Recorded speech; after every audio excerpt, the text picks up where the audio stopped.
They laughed at the black caddy carrying their bags, but none of them knew the announcer was about to call his name. The laughter rolled across the green like a careless echo under the bright afternoon sun. 4 wealthy men stood beside their golf carts near the first tee of the prestigious Lakeshore Charity Invitational. Their polos were crisp, their sunglasses expensive, and their voices carried the easy confidence of men who had spent most of their lives being listened to. Marcus Reed stood quietly beside them with a heavy leather golf bag resting against his shoulder. The strap dug into the muscle near his neck, but his expression did not change. One of the men, Richard Caldwell, chuckled as he adjusted his glove and looked Marcus up and down. "Careful with that bag," he said loudly. "Those clubs cost more than your car." The other men laughed, as if the line had been rehearsed. Marcus simply lowered the bag onto the trimmed grass and began arranging the clubs so they faced the correct direction. His movements were slow and precise, almost practiced. The sun warmed the fairway, and the smell of cut grass drifted through the air. A few spectators stood near the ropes that lined the course, watching the wealthy guests warm up for the charity exhibition round. Marcus kept his eyes down, but he noticed everything. The distance markers, the slope of the green, the quiet breeze that moved across the lake beyond the trees. About 20 feet away, a young boy stood beside one of the carts. The boy was Ethan Caldwell, the son of Richard Caldwell. He looked at Marcus with curiosity rather than amusement. Ethan tilted his head slightly as Marcus lifted one of the clubs and wiped a speck of dust from the polished metal. "Do you ever play?" the boy asked. Marcus glanced toward him for a moment and gave a small, calm smile. "I used to," he said softly. Before continuing, comment where in the world you are watching from and make sure to subscribe because tomorrow is a story you cannot miss. The sound of drivers striking practice balls echoed across the course. One of the millionaires took a powerful swing and sent a ball sailing down the range while the others applauded. Marcus lifted the golf bag again and stepped forward with steady posture. The leather creaked slightly under the weight. Another man in the group leaned toward Richard Caldwell and spoke just loud enough for Marcus to hear. "You ever notice how these caddies stare at the course like they belong here?" Richard smirked and shrugged. "Everyone wants to feel important for a minute," he replied. Marcus said nothing. His eyes drifted briefly toward the large scoreboard near the clubhouse where the names of the invited players were listed for the afternoon exhibition. The board shimmered in the sunlight, letters standing tall above the crowd gathering near the first tee. A gentle wind moved across the fairway, rippling the flags in the distance. Marcus watched the flag on the first green flutter once before he looked away. Then he adjusted the strap of the golf bag on his shoulder and walked beside the group toward the tee box, as if he had done it 1,000 times before. Marcus Reed walked beside the group as they approached the first tee box, the leather golf bag still resting firmly against his shoulder. The trimmed grass glowed under the late afternoon sun, and the gentle breeze drifting from the lake carried the faint smell of water and pine. The Charity Invitational had drawn a respectable crowd. Spectators stood quietly behind the rope lines, some holding drinks, others shielding their eyes from the sun while watching the wealthy guests prepare to play. Richard Caldwell stepped onto the tee box and stretched his shoulders with slow confidence, the kind that came from years of being admired in rooms filled with investors and executives. He glanced back toward Marcus and gave a small, amused shake of his head. "You ever notice how quiet the help gets around rich people?" he said to the man standing beside him. "It is like they think silence makes them invisible." The man beside him laughed and replied that maybe silence was the only safe language for people like that. Marcus heard every word. His face remained calm, almost unreadable, as he set the bag down beside the tee marker. He removed the driver from the bag and offered it to Richard with steady hands. The club gleamed under the sunlight, polished and perfect. Richard accepted it without looking directly at him. Ethan Caldwell stood a few feet away near the golf cart, still watching Marcus with curiosity that had not faded. The boy shifted his weight and asked quietly, "Did you play golf here before?" Marcus paused for a moment before answering. "I played in a lot of places a long time ago," he said gently. Ethan looked impressed in the honest way that only young people could be. My dad says golf is the hardest game in the world, the boy said. Marcus gave a small nod. Your father is not wrong. Richard overheard the exchange and smirked as he placed a ball on the tee. Careful there, kid, he said. You keep listening to the caddy, and you might end up carrying bags for a living too. A few of the men nearby chuckled again. The laughter drifted across the tee box, but it did not linger long. Marcus stepped back and folded his hands in front of him, watching the fairway stretch forward like a long green ribbon disappearing between the trees. Richard took his stance and made a strong practice swing that cut sharply through the air. The sound of the club slicing the breeze turned a few heads among the spectators. Marcus noticed something small that most people would have ignored. Richard had aligned his feet slightly close to the target line. It was the kind of mistake that sent drives curving left into the trees. Marcus did not say anything. The role of a caddy in this moment was simple. Carry the bag. Stay quiet. Do not offer advice unless it was asked for. Richard took another practice swing and looked toward the distant flag on the fairway. Then he struck the ball. The driver exploded against the ball with a loud crack that echoed across the course. For a brief moment, the ball rose beautifully into the sky. Then the curve began. It drifted left, slowly but unmistakably, until it disappeared into a cluster of tall oak trees lining the edge of the fairway. A few spectators murmured softly. Richard lowered the club and frowned at the direction of the shot. Marcus kept his eyes on the trees for another second before lifting the golf bag again. Richard turned toward him with mild irritation and said that maybe the bag was heavier than it looked. Marcus met his eyes for the first time that afternoon. His voice was calm and respectful when he answered. The bag weighs about 40 pounds, sir. Richard raised an eyebrow. 40 pounds, and you carry it all day. Marcus nodded once. All day. Ethan looked between the two men and said quietly that maybe carrying the bag was harder than hitting the ball. Marcus smiled faintly, but did not respond. In the distance, the clubhouse loudspeaker crackled softly as someone tested the microphone for an upcoming announcement. The sound was faint, but clear enough to drift across the first tee. Marcus heard it before anyone else seemed to notice. He glanced briefly toward the clubhouse where the large scoreboard stood beside the patio filled with guests and tournament staff. For a moment, something thoughtful passed across his face. Then he shifted the strap on his shoulder and followed Richard Caldwell down the path toward the trees where the lost ball had fallen. Marcus Reed followed Richard Caldwell and the others along the narrow path that curved toward the tall oak trees where the ball had disappeared. The grass beneath their shoes grew thicker and darker near the edge of the fairway, and the air felt cooler under the wide branches. Sunlight filtered through the leaves in scattered patterns that moved slowly across the ground. Richard walked ahead with the confident stride of someone who expected problems to solve themselves. He swung the driver lightly in one hand while scanning the ground. Somewhere around here, he muttered, though his tone suggested the ball should have been easier to find. Marcus stepped off the path and into the rough without hesitation. The heavy golf bag shifted slightly on his shoulder as he moved through the tall grass. His eyes moved calmly across the ground, reading the terrain the same way a mechanic listens to the sound of an engine. Ethan Caldwell followed a few steps behind his father, careful not to step into the thick brush. The boy watched Marcus closely as the caddy moved through the rough with quiet efficiency. It did not take long for Marcus to spot the ball resting near the base of a large oak tree with a fairway curved back toward the green. He knelt and brushed aside a few dry leaves. There it is, he said in a calm voice. Richard stepped closer and looked down at the ball with mild irritation. Figures, he said. Of course it finds the one tree on the entire hole.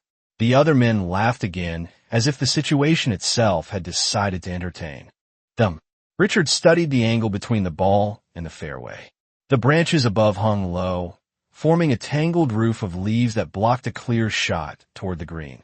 He scratched his chin and looked at the driver still in his hand before handing it back toward Marcus.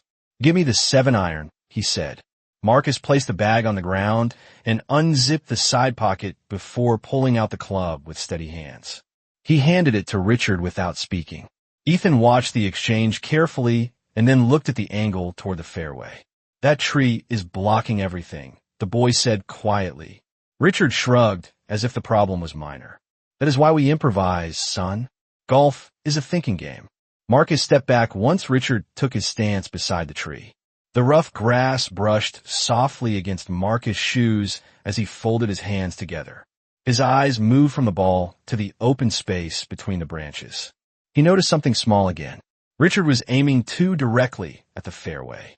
If he struck the ball, that way it would climb into the low branches and fall back into the rough. Marcus said nothing. Richard swung the club and struck the ball sharply. The metal rang against the ball with a crisp sound that echoed under the trees. The ball jumped upward exactly as Marcus had expected. It clipped the lowest branch and dropped back to the ground only a few yards ahead of them. One of the other men groaned in mock disappointment while another laughed loudly. Richard lowered the club and looked up at the branch that had stopped the shot. Unbelievable, he said under his breath.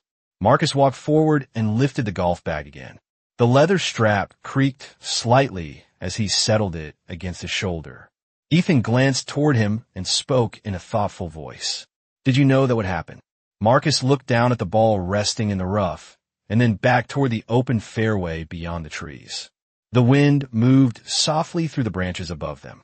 Marcus answered in the same calm tone he had used all afternoon. I had a feeling. Ethan studied his face carefully, as if trying to understand what the man meant. Richard brushed dirt from his glove and looked toward Marcus again. You seem pretty confident for someone carrying the clubs, he said with a hint of sarcasm. Marcus did not react to the remark. He simply shifted the bag slightly and looked toward the fairway once more. From somewhere near the clubhouse, the loudspeaker crackled again as tournament staff prepared for another announcement. The faint sound carried across the course, drifting through the trees like a distant echo. Marcus heard it clearly this time. For a brief moment, he lifted his head toward the clubhouse patio where the crowd had grown larger. Then he returned his attention to the ball lying in the grass as Richard Caldwell prepared to swing again. Richard Caldwell stared at the ball resting stubbornly in the rough while the low branches of the oak tree swayed gently above his head. The air beneath the trees felt cooler now, and the distant murmur of spectators carried softly across the course. Richard rotated the iron slowly in his hands and studied the narrow opening between the branches that led back toward the fairway. The opening was there, but it was thin and unforgiving, like a doorway meant for someone patient enough to aim precisely. One of the other millionaires, standing nearby, folded his arms and chuckled quietly. Looks like that tree just joined the tournament, he said. Richard exhaled through his nose and stepped closer to the ball. Golf had always been a game of pride for him. Investors respected confidence, and confidence did not walk away from a challenge. He positioned his feet again and leaned forward, measuring the distance toward the fairway with narrowed eyes. Marcus Reed stood several feet behind him with the golf bag resting against his shoulder. His posture remained calm, but his eyes were focused on the same narrow opening in the branches. The wind moved softly across the leaves above them, creating a faint rustling sound that mixed with the distant hum of conversation near the clubhouse. Ethan Caldwell shifted his position again, watching both men carefully. The boy pointed quietly toward the right side of the opening and spoke with the honest curiosity that had followed him all afternoon. It looks wider over there, he said. Richard did not answer right away. He kept his eyes fixed on the ball while slowly adjusting his grip. The problem was not only the branches. The ground beneath the ball sloped slightly downward, which meant the club would strike the ball with less lift than expected. Marcus noticed the detail immediately. It was the kind of thing experienced golfers felt in their feet before they even swung. Richard lifted the club back and took another practice swing that brushed the grass lightly. Then he paused and glanced over his shoulder toward Marcus. You look like you have something to say, he remarked with a faint edge in his voice. Marcus remained respectful as always. His tone was calm and steady when he spoke. The opening on the right side gives the ball a cleaner path back to the fairway, sir. Richard stared at him for a moment, as if deciding whether the suggestion was helpful or insulting. One of the other men laughed softly and muttered that the caddy had suddenly become a golf instructor. Richard turned back toward the ball with a small shake of his head. I did not ask for advice, he replied. Marcus lowered his eyes slightly and stepped back another pace without arguing. The silence that followed felt heavier than the bag on his shoulder. Richard reset his stance and aimed directly toward the center of the opening, just as he had before. The swing came quickly and with force. The club struck the ball sharply and sent it climbing upward again. For a brief second, the ball appeared to escape the branches. Then the same low limb that had interfered with the previous shot brushed against it once more. The ball dropped straight down and rolled only a short distance forward through the rough grass. The men behind Richard burst into quiet laughter again. One of them clapped a hand against his knee and said that maybe the tree was defending its territory. Richard tightened his jaw and looked down at the ground where the ball had landed. His pride was clearly beginning to feel the weight of the moment. Marcus watched silently and then walked forward to mark the new position of the ball. He placed the golf bag carefully on the ground and stepped aside again. Ethan looked from the fallen ball to Marcus with growing curiosity. The boy spoke in a softer voice now, almost as if he had discovered a secret that the others had missed. "You really knew that would happen, did you not?" Marcus looked toward the fairway, where sunlight stretched across the green grass in a long, bright ribbon. His expression remained thoughtful but calm. "Sometimes the course tells you what it wants before you swing," he said quietly. From across the course, the clubhouse loudspeaker crackled again as tournament staff tested the microphone once more. The faint voice drifted through the trees with a brief echo that carried across the fairway. Marcus lifted his head slightly at the sound. The others did not pay attention to it yet. They were too focused on the stubborn ball and the stubborn tree standing between them and the open fairway. Marcus adjusted the strap on his shoulder and waited patiently as Richard Caldwell prepared for another attempt. Richard Caldwell stood over the ball again, while the quiet shade beneath the oak tree seemed to tighten around the group like a small arena. The rough grass brushed against his shoes, and the leaves above continued their soft, restless whisper. The second failed shot had clearly unsettled him, though he tried not to show it. Pride had a way of speaking louder than frustration among men who had spent their lives being admired. One of the other millionaires leaned casually against the trunk of a nearby tree and chuckled again. "That tree has a better defense than most golf courses," he said with amusement. Another man laughed and added that maybe the caddy should climb the branches and hold them back. The remark drew another round of laughter that echoed lightly beneath the leaves. Marcus Reed remained silent. The heavy golf bag rested against his shoulder and the leather strap pressed firmly across his collarbone. His eyes moved once more from the ball to the open fairway beyond the trees. The path was still there, narrow but clear if the shot came from the correct angle. Ethan Caldwell stepped closer to Marcus and lowered his voice slightly, as if he did not want the others to hear. "If you were hitting it, where would you aim?" he asked with quiet curiosity. Marcus looked toward the right side of the opening again, where the sunlight slipped through the leaves and touched the grass in a thin golden line. The boy had noticed the same detail earlier. Marcus answered carefully, "I would send the ball low along that opening, so it runs back onto the fairway." Ethan followed his gaze and nodded slowly, as if the idea made perfect sense to him. Richard overheard the exchange and turned around again with a faint smirk that had returned to his face. "You sure talk a lot for a man carrying a bag," he said. One of the other men laughed and shook his head. "Maybe we should let him take the shot for you, Richard." That comment drew louder laughter this time. Marcus did not react to the joke. He simply lowered the bag from his shoulder and rested it on the ground. The metal heads of the clubs clinked softly together inside the bag. Richard wiped his forehead with the back of his glove and looked down at the ball again. He adjusted his stance once more and aimed directly toward the center of the branches, refusing to accept the smaller opening Marcus had suggested. Pride had made the decision. He swung again with a strong, determined motion. The iron struck the ball with a sharp sound that bounced between the trees. The ball jumped forward quickly and rose into the air. For a moment, it looked promising. Then the same stubborn branch brushed against it for a third time. The ball dropped almost straight down and rolled only a few feet farther along the rough. The laughter stopped this time. Even the men who had been joking moments earlier seemed unsure how to respond to the repeated mistake. Richard lowered the club slowly and stared at the branch above him, as if it had personally challenged him. The silence stretched for several seconds beneath the tree. Marcus stepped forward quietly and lifted the golf bag again. Ethan looked toward his father and then back toward Marcus. The boy seemed to understand something the others were only beginning to suspect. He spoke in a careful voice. "Maybe the tree is not the problem," he said.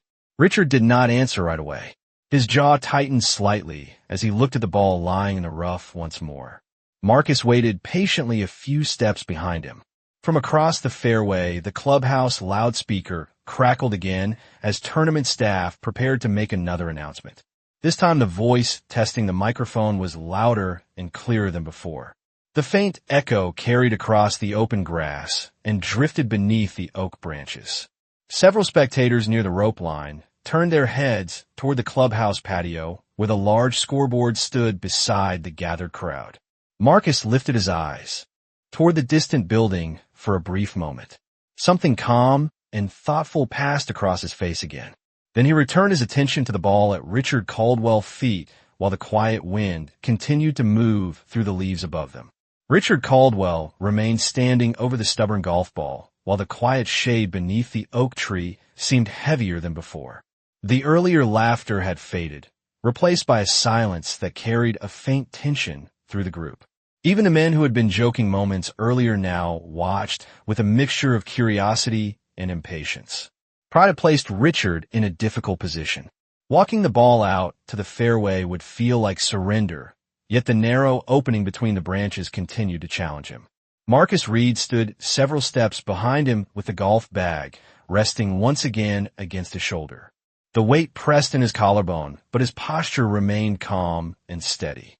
His eyes moved once more toward the thin strip of sunlight that passed through the right side of the branches and touched the grass beyond the tree. The path was still there, quiet, precise, waiting for someone willing to trust it.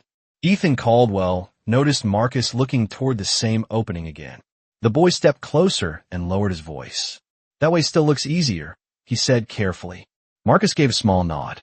"Sometimes the easiest path is the one people do not want to take," he replied.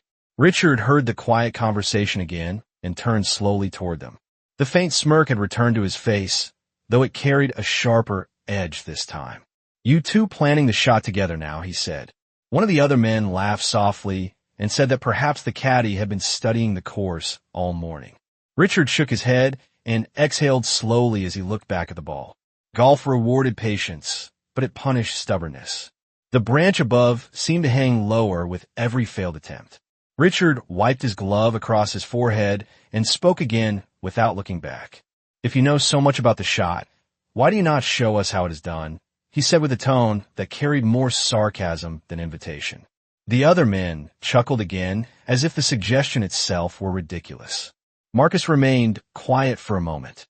The wind moved gently through the oak leaves above them, sending small flickers of sunlight across the rough grass. He shifted the golf bag from his shoulder and placed it carefully on the ground. The metal heads of the clubs touched softly together with a faint ringing sound.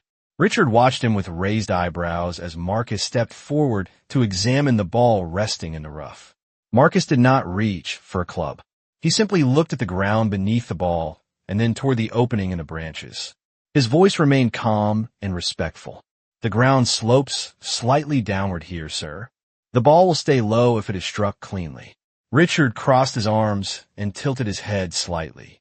One of the other men muttered that the caddy sounded like a coach. Ethan looked between them with growing interest. Marcus continued quietly. "If the shot follows that opening on the right, the ball will run back onto the fairway." The silence that followed stretched for several seconds beneath the tree. Richard looked toward the opening Marcus had indicated. For the first time, he seemed to consider the possibility seriously. The narrow path between the branches did lead toward open grass, though it required a softer and more precise swing than the powerful strikes he had attempted before. Richard finally reached down and handed the iron toward Marcus again. "Hold this for a moment," he said. Marcus accepted the club and rested it against the bag. Richard crouched slightly and brushed a few leaves away from the ball, as if trying to understand the lie better. Ethan watched his father closely. and the boy looked toward Marcus again. "Have you ever played in a tournament before?" he asked quietly. Marcus did not answer right away. His eyes drifted briefly toward the distant clubhouse where the large scoreboard stood above the patio filled with guests and tournament staff. The loudspeaker crackled once more in the distance as someone prepared to speak into the microphone. The faint echo carried across the course, drifting through the trees like a quiet signal. Marcus turned back toward the ball and gave Ethan a small, calm smile. "A long time ago," he said. Richard stood upright again and looked toward the opening beneath the branches. The faint sound of the loudspeaker testing the microphone continued to drift across the fairway while the group waited beneath the oak tree. None of them realized that within a few minutes that same loudspeaker would say a name that would change the entire mood of the afternoon. Richard Caldwell stood motionless for several seconds after Marcus Reed finished speaking. The quiet beneath the oak tree felt different now. The earlier laughter had faded completely, replaced by the faint rustle of leaves and the distant murmur of voices near the clubhouse. Richard looked once more toward the narrow opening on the right side of the branches where sunlight slipped through and touched the fairway beyond. For the first time that afternoon, he seemed to consider the possibility that the caddy standing behind him might actually understand the shot better than he did. Pride, however, did not disappear easily. One of the other millionaires cleared his throat and said with a playful tone that perhaps the tree had decided to become the champion of the hole. Another man chuckled quietly, though the humor sounded weaker than before. Ethan Caldwell continued watching Marcus carefully. The boy sensed something the others were only beginning to notice. Marcus was not nervous. He was not embarrassed. He stood calmly with the golf bag resting against his shoulder as if the entire moment were simply another quiet afternoon on a familiar course. Richard finally stepped back from the ball and looked toward Marcus again. The expression on his face carried curiosity mixed with irritation. "You really think that opening works?" he asked. Marcus answered with the same respectful calm he had used since the beginning of the round. "Yes, sir. If the ball stays low, it will run back onto the fairway." Richard studied him for another moment before glancing again toward the thin path of sunlight beneath the branches. The shot required restraint, less power, more precision, the opposite of the strong swings he had used before. Richard took a slow breath and repositioned his feet beside the ball. This time his stance angled slightly toward the right side of the opening Marcus had described. Ethan noticed the adjustment immediately and smiled faintly. The boys stepped a little closer, watching the setup carefully. Marcus remained still behind them. He said nothing more. The wind shifted gently across the leaves above the group, causing small flecks of sunlight to move across the rough grass. Richard lifted the iron and made a slower practice swing, brushing the grass softly rather than cutting through it. With force, the motion looked different from the earlier swings. More controlled, more deliberate. One of the other men raised an eyebrow and leaned slightly toward the others. "Looks like the caddy is coaching after all," he murmured. Richard ignored the comment and focused on the ball. The iron moved back smoothly and then came forward in a control motion. The club struck the ball with a sharp, clean sound that echoed beneath the tree. The ball jumped forward and stayed low exactly as Marcus had predicted. It slipped through the narrow opening between the branches and rolled across the short grass of the fairway beyond the trees. The spectators near the rope line let out a quiet murmur of approval. Ethan clapped his hands once in excitement before quickly stopping himself. Richard straightened slowly and followed the path of the ball with his eyes. It rolled nearly 30 yards along the fairway before coming to rest in a perfect position for the next shot. The men behind him looked surprised. One of them gave a short whistle. "Well, I will be," he said quietly. Richard turned his head slightly toward Marcus again. The smirk was gone now. In its place was a thoughtful expression he had not worn earlier in the afternoon. Marcus lifted the golf bag from the ground and settled the strap against his shoulder again. His face remained calm, though Ethan noticed the small hint of satisfaction in his eyes. From the clubhouse patio, the loudspeaker crackled once more, this time followed by the clearer voice of a tournament official speaking into the microphone. The announcement drifted across the fairway toward the first hole where spectators had begun gathering in larger numbers. Marcus heard the voice immediately and lifted his head slightly. Richard and the others were still watching the ball resting on the fairway when the first words of the announcement echoed across the course.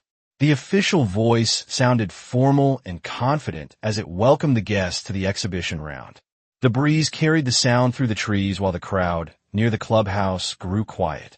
Marcus adjusted the strap of the golf bag and looked once more toward the distant scoreboard beside the patio. Something calm passed across his face again, the same quiet expression he had shown several times that afternoon. None of the men beside him understood yet why the announcement had caught his attention.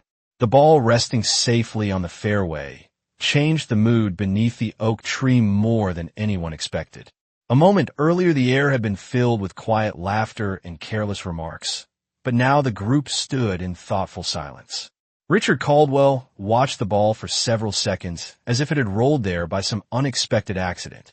The shot had worked exactly the way Marcus Reed described it.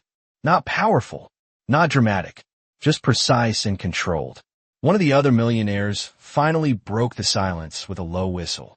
"That was a lucky guess," he said, though his voice carried less confidence than before. Richard did not answer immediately. His eyes moved slowly from the fairway back toward Marcus. The caddy stood quietly with the golf bag on his shoulder, the same calm posture he had carried since the beginning of the afternoon. Ethan Caldwell stepped forward and looked up at Marcus with open admiration. "You knew that would work," the boy said. Marcus gave a small, respectful nod. "The course speaks if you listen carefully," he replied. Richard rubbed his chin and studied him again. There was something about the way Marcus had said it that no longer sounded like a guess. It sounded like experience. The group began walking toward the fairway where the ball had rolled. The grass grew smoother and brighter once they stepped out from beneath the shade of the trees. The sunlight stretched across the hole like a golden carpet leading toward the green in the distance. Spectators behind the rope line followed the movement of the players with quiet interest. Some of them had noticed the earlier trouble beneath the tree and now watched with curiosity. Marcus walked several steps behind Richard carrying the golf bag without effort. The leather creaked softly with each step. Ethan stayed beside him, occasionally glancing up as if trying to solve a puzzle. "My father says you have to practice for years to understand a golf course," the boy said quietly. Marcus smiled faintly. "Your father is right," he replied. "Golf teaches patience." Richard reached the ball first and placed the head of his club gently behind it. The lie on the fairway was perfect now. Clean grass, clear path toward the green. Richard looked toward the flag in the distance and measured the yardage in his mind. Then he turned again, toward Marcus. For a moment it seemed as if he might ask another question, but pride stopped him before the words formed. Instead, he held out his hand toward the bag. 8 iron, he said. Marcus handed him the club without hesitation. The other men stood nearby, watching with quiet interest. The earlier laughter had faded into something more respectful. Richard took his stance and struck the ball cleanly toward the green. The shot rose high into the air and landed softly near the front edge of the putting surface. A few spectators clapped politely. Richard nodded with satisfaction and began walking toward the green. Ethan lingered beside Marcus for another moment. "If you played before, were you good?" the boy asked. Marcus looked toward the distant clubhouse where the large scoreboard stood above the patio, crowded with guests and tournament staff. His eyes rested there for a moment longer than usual. "I did all right," he said quietly. The sound of the loudspeaker returned again from the direction of the clubhouse. This time the voice carried more clearly across the course. "Ladies and gentlemen, welcome to the Lakeshore Charity Invitational Exhibition Round." The voice echoed gently across the fairway, and several spectators turned toward the clubhouse patio where the announcer stood beside the microphone. Marcus heard every word. The strap of the golf bag shifted slightly on his shoulder as he adjusted his posture. Ethan followed his gaze toward the clubhouse and asked if something interesting was happening there. Marcus did not answer immediately. The announcer continued speaking, welcoming sponsors and guests while the crowd near the patio grew quiet to listen. Richard and the others were already approaching the green, focused on the next putt.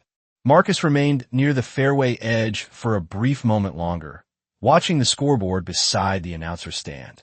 The calm expression on his face returned again, the same quiet look he had worn several times throughout the afternoon. Ethan noticed it and tilted his head with curiosity. Marcus finally began walking again, following the group toward the green while the announcer voice continued echoing across the course. None of the men ahead of him realized that the next words spoken through that microphone would soon bring the entire crowd to complete silence. The putting green shimmered under the late afternoon sun as Richard Caldwell and the others approached it with measured steps. The short grass rolled smoothly beneath their shoes, and the quiet murmur of spectators gathered behind the rope line carried softly through the warm air. Richard studied the ball resting near the front edge of the green and crouched slightly to read the slope. The earlier frustration beneath the oak tree had faded from his face, replaced by the calm focus of someone preparing for a clean finish. One of the other millionaires stood behind him with folded arms and said that the recovery shot had saved the hole. Richard nodded once, but did not respond. His attention remained on the thin line between the ball and the cup several yards away. Marcus Reed stopped near the edge of the green and set the golf bag gently on the ground. The metal heads of the clubs touched softly together inside the bag as he stepped back. Ethan Caldwell stood beside him again, watching the scene with the same quiet curiosity that had followed him since the beginning of the round. The boy glanced up at Marcus and spoke in a soft voice. "You looked at the clubhouse again when the announcer started talking," he said. Marcus kept his eyes on the green where Richard prepared a putt. "Sometimes announcements matter," he replied calmly. Ethan looked toward the distant clubhouse patio where a large crowd had gathered near the announcer's stand. The scoreboard beside the patio reflected the sunlight like a tall mirror above the people standing there. The loudspeaker voice continued drifting across the course. "Ladies and gentlemen, thank you for joining us this afternoon for the Lakeshore Charity Invitational Exhibition Round. We are honored to have so many wonderful guests supporting the community youth program." The voice echoed gently across the fairway while the spectators around the green listened with mild interest. Richard positioned the putter behind the ball and made a slow, careful stroke. The ball rolled smoothly across the green, curving slightly along the slope before stopping only a few feet from the cup. A small ripple of applause moved through the spectators nearby. Richard stood upright and gave a brief nod as if satisfied with the result. One of the men beside him said that the next putt should be simple. Richard walked forward toward the ball, preparing to finish the hole. Marcus remained quietly near the bag while the announcer voice continued speaking from the clubhouse. "We would also like to recognize the talented players who will be participating in our special exhibition match this afternoon." The crowd near the patio grew quieter as the announcer paused briefly. Ethan noticed Marcus listening more closely now. The calm expression on the caddy face had not changed, but his eyes were focused toward the clubhouse again. Richard tapped the final putt, and the ball dropped cleanly into the cup. A few spectators clapped politely as he retrieved it and slipped it into his pocket. "Good recovery," one of the men said. Richard gave a small smile and began walking toward the path that led to the next tee box. Marcus lifted the golf bag once more and followed a few steps behind him. Ethan stayed close beside him, as usual. The announcer voice returned through the loudspeaker, now slightly louder and clearer as the wind shifted across the course. "Before we continue with the next group," the announcer said, "we would like to welcome a very special guest who will be joining the exhibition round today." The words floated across the fairway and reached the green where Richard and the others were walking. Several spectators turned their heads toward the clubhouse again. Ethan slowed his steps slightly while listening. Marcus also slowed for a brief moment, though his posture remained relaxed. The announcer paused again, creating a small pocket of silence across the course. The crowd near the clubhouse leaned closer to hear the next words. Marcus' eyes moved once more toward the scoreboard beside the announcer's stand. Richard Caldwell and the other millionaires continued walking ahead without paying much attention to the announcement behind them. They were already discussing the next hole and the distance to the next green. The announcer voice returned through the loudspeaker, stronger now, carrying clearly across the entire course. Ladies and gentlemen, please give a warm welcome to one of the players joining our exhibition match today. The crowd grew completely quiet for a single breath while the announcer prepared to say the name. The entire golf course seemed to hold its breath after the announcer paused. The soft breeze that moved across the fairway carried the faint hum of anticipation from the crowd gathered near the clubhouse patio. Richard Caldwell and the other millionaires had nearly reached the path leading toward the next tee box when the voice from the loudspeaker returned, now clearer and stronger than before. Ladies and gentlemen, please welcome our special exhibition player for this afternoon. The words echoed gently across the green and the surrounding fairway. Several spectators along the rope line turned their attention fully toward the clubhouse where the announcer stood beside the microphone. Marcus Reed slowed his steps slightly as he walked behind Richard with the golf bag resting across his shoulder. Ethan Caldwell noticed the small change in his pace and looked up at him again with quiet curiosity. The boy had sensed something unusual building ever since the announcement began. The announcer continued, speaking in a confident tone that carried across the entire course. This player has an extraordinary story and has inspired many young athletes across the country.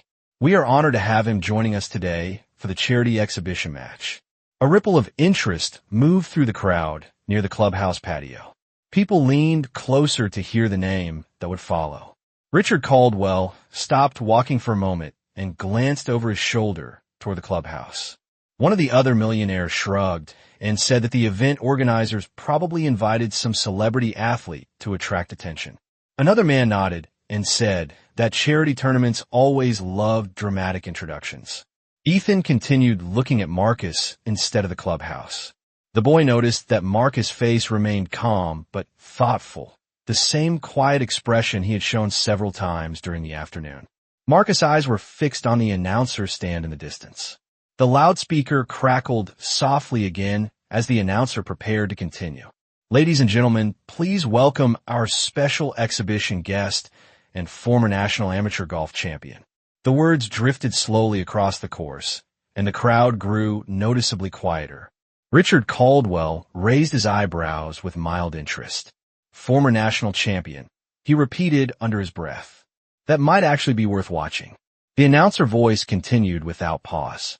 A player whose career has inspired young golfers across the country and whose story reminds us that talent can appear in the most unexpected places.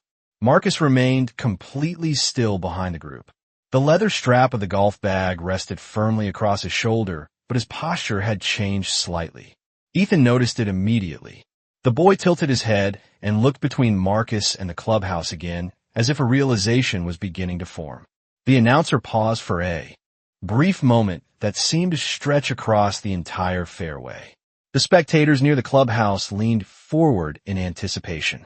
Even the golfers on nearby holes seemed to slow their movements while the name was about to be spoken. Richard Caldwell and the others waited with casual curiosity, still unaware of what was about to happen. The announcer voice finally returned through the loudspeaker with clear emphasis. Ladies and gentlemen, please welcome Marcus Reed. For a brief second, the words hung in the air like a sudden gust of wind across the quiet course. Ethan's eyes widened immediately as he turned toward Marcus. Richard Caldwell froze mid-step and slowly looked back over his shoulder. The other millionaires stared in confusion as the name echoed across the fairway once more through the loudspeaker. Marcus Reed. Applause began rising near the clubhouse patio where the announcer stood beside the scoreboard.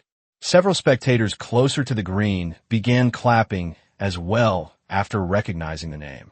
Marcus lowered the golf bag gently to the ground beside the path. The metal clubs touched softly together inside the bag. He adjusted the cuff of his glove and looked calmly toward the clubhouse patio where the crowd had started applauding. Richard Caldwell stood completely silent now as the realization settled across his face. The caddy who had been carrying his bag all afternoon had just been introduced to the entire golf course. Marcus took a slow breath and began walking toward the clubhouse direction while the applause continued to spread across the fairway behind him.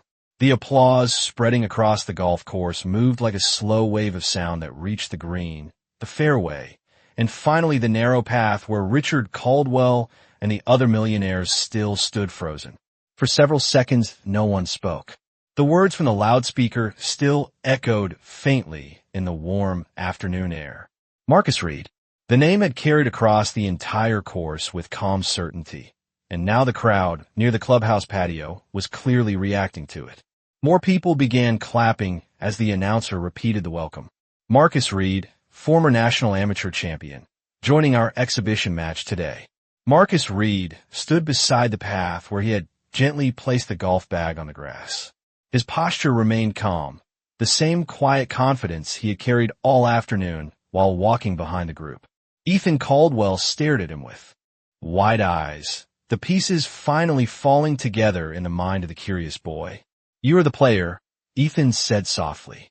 Marcus looked down at him and gave a small, respectful nod. "Something like that," he replied. Richard Caldwell remained several steps ahead, his body still turned halfway toward the clubhouse where the applause continued to grow.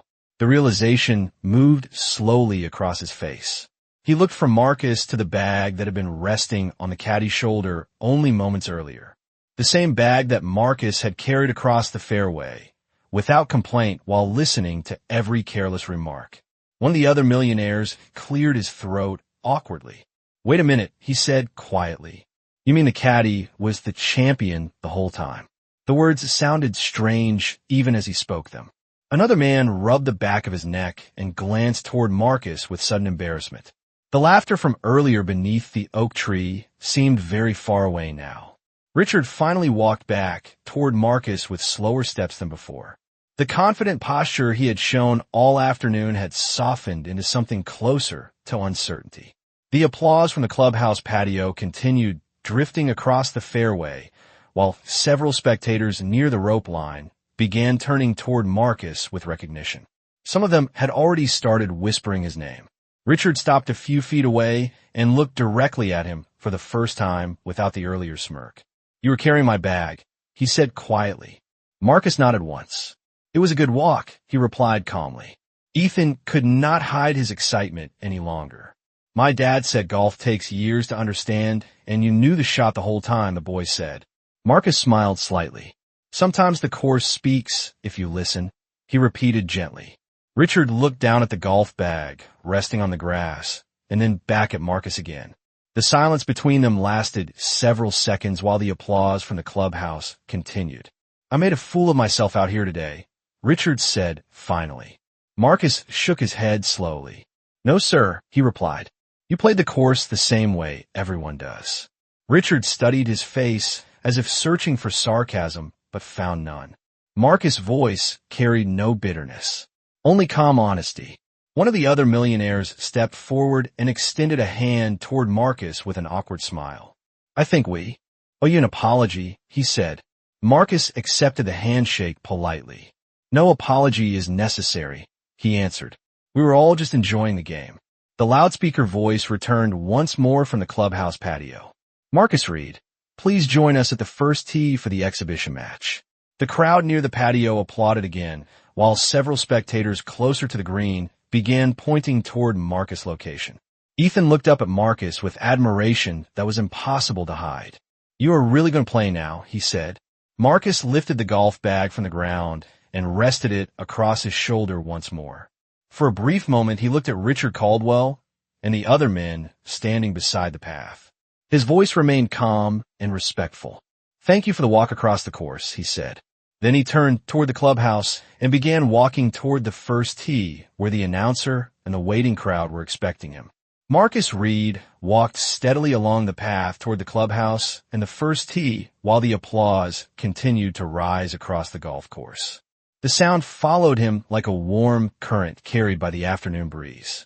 Spectators standing near the rope line began turning fully toward him now, some whispering his name as recognition spread through the crowd. A few people lifted their phones to record the moment, while others simply watched with curiosity. The tall scoreboard near the clubhouse patio reflected the sunlight in bright flashes as Marcus approached.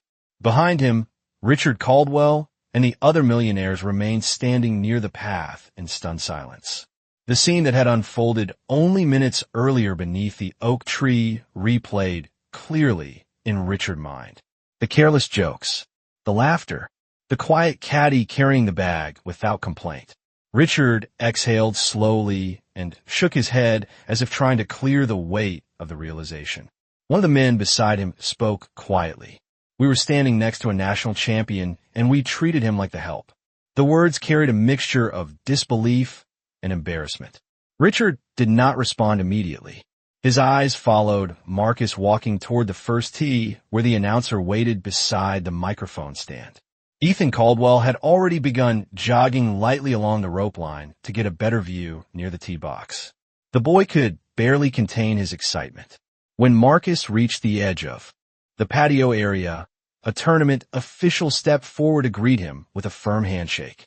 The applause from the gathered crowd grew louder for a moment as the announcer spoke again through the loudspeaker. Ladies and gentlemen, please welcome Marcus Reed to the exhibition tee.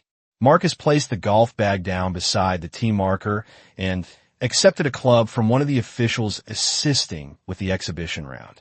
The sunlight illuminated the polished head of the driver as he turned it once in his hands. The quiet confidence in his movements drew the attention of nearly everyone standing nearby. Several younger spectators moved closer to the rope line, watching carefully as if they were witnessing something important. Back near the path, Richard Caldwell finally began walking slowly toward the first tee as well. The other millionaires followed beside him, their earlier confidence replaced with thoughtful silence. Richard stopped near the rope line just as Marcus stepped onto the tee box. The crowd grew quiet again while the announcer spoke into the microphone. Marcus Reed first made headlines as a young amateur champion whose calm style and precision earned respect across the country. Today, he joins us not only as a competitor, but as a reminder that greatness sometimes arrives in the most unexpected ways. The statement hung gently in the air as Marcus positioned the golf ball on the tee. Ethan stood near the front of the rope line, watching with wide eyes. Richard folded his arms quietly while studying the player he had unknowingly asked for advice only minutes earlier. Marcus took a slow breath and looked down the fairway. The same fairway he had walked across while carrying the bag. The same fairway where he had listened patiently to every remark. Now the entire crowd watched him with admiration instead of indifference. Marcus set his stance carefully and gripped the driver with relaxed confidence.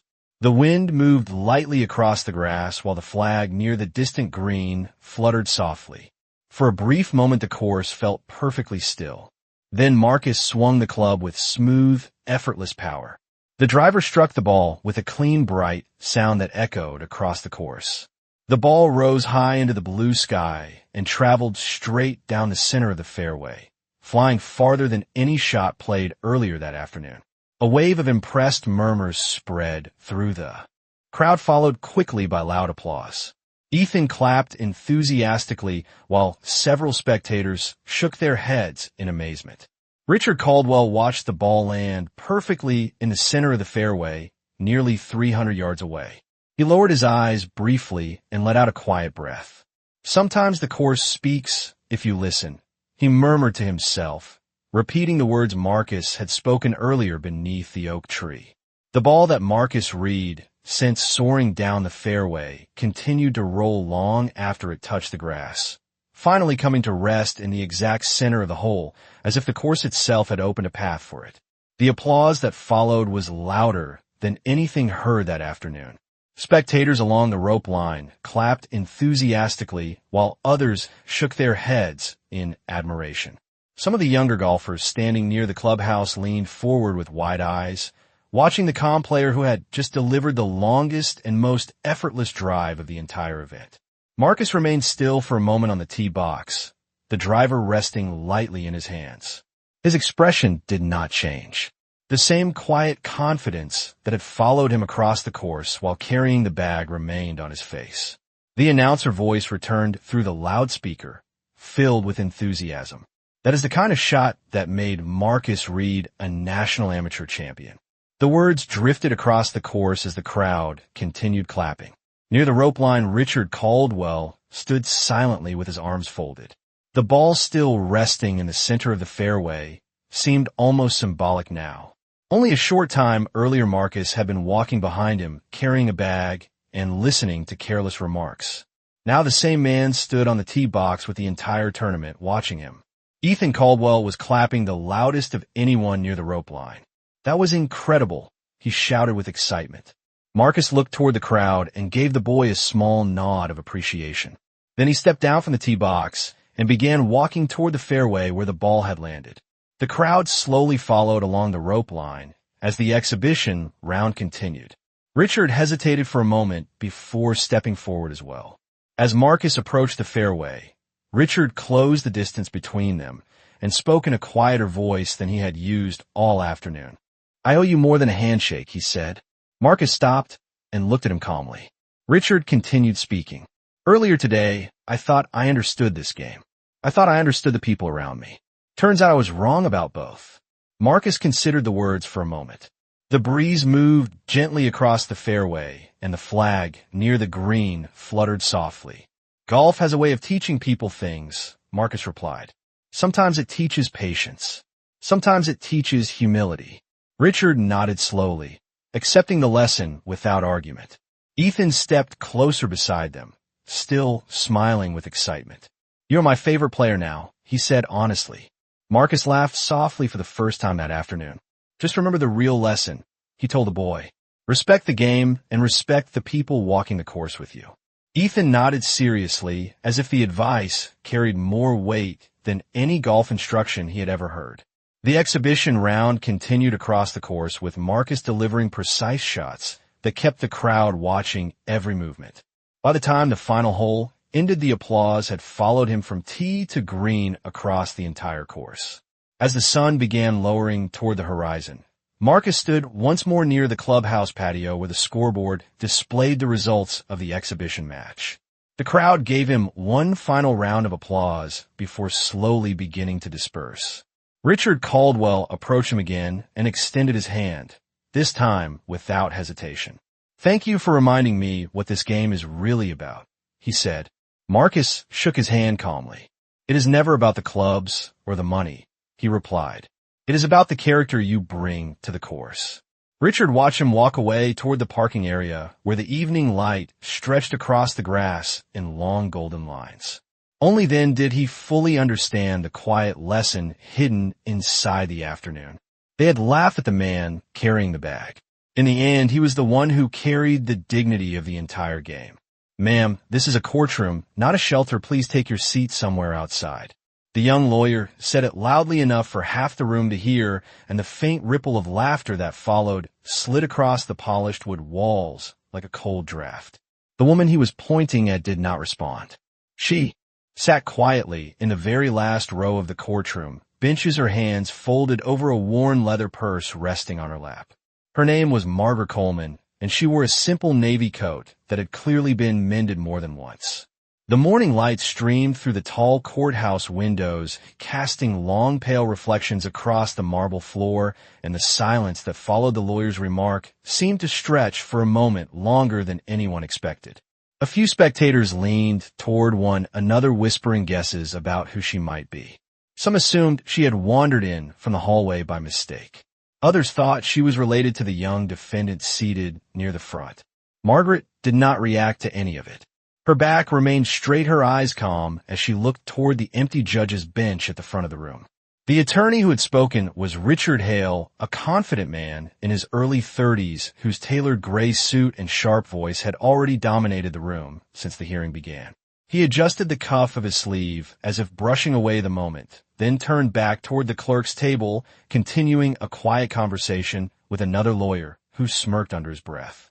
The courthouse itself was an old building nearly a century in age, its ceilings high and echoing with every shifting chair and whisper of movement. Somewhere down the corridor, a distant door slammed, and the sound rolled through the hallway like distant thunder. Margaret slowly inhaled through her nose, then exhaled with steady patience, as if she had learned long ago that silence could sometimes carry more strength than words. Before continuing, comment where in the world you are watching from, and make sure to subscribe, because tomorrow's story is one you cannot miss. The quiet murmur of the courtroom returned as people settled back into their seats. Papers shuffled. A bailiff walked slowly down the aisle, glancing toward the back row where Margaret sat, but saying nothing. Richard Hale, meanwhile, leaned over the defense table and spoke with easy confidence, his voice low, but still edged with the same arrogance that had filled the room moments earlier. From where Margaret sat, she could see everything clearly. The raised wooden bench where the judge would soon appear. The polished brass rail separating the attorneys from the spectators. Even the American flag standing. Motionless beside the empty chair of authority. Her eyes rested on that chair for a long moment. Anyone watching closely might have noticed the faintest trace of emotion move across her face. Not anger, not embarrassment, but something quieter, almost reflective, like someone returning to a place filled with memories. Near the front of the room, the young defendant shifted nervously in his seat, his ankle chains clinking softly against the leg of the chair. Margaret glanced toward him for a moment, her expression softening before her gaze returned once again to the empty bench. Around her, the whispers continued, drifting from one row to another. Some curious, some dismissive. None of them realized that within a few minutes the quiet woman in the back row would become the center of the entire courtroom, and that the man who had mocked her would soon wish he had never spoken at all. The quiet tension that had settled over the courtroom did not fade. It only shifted shape.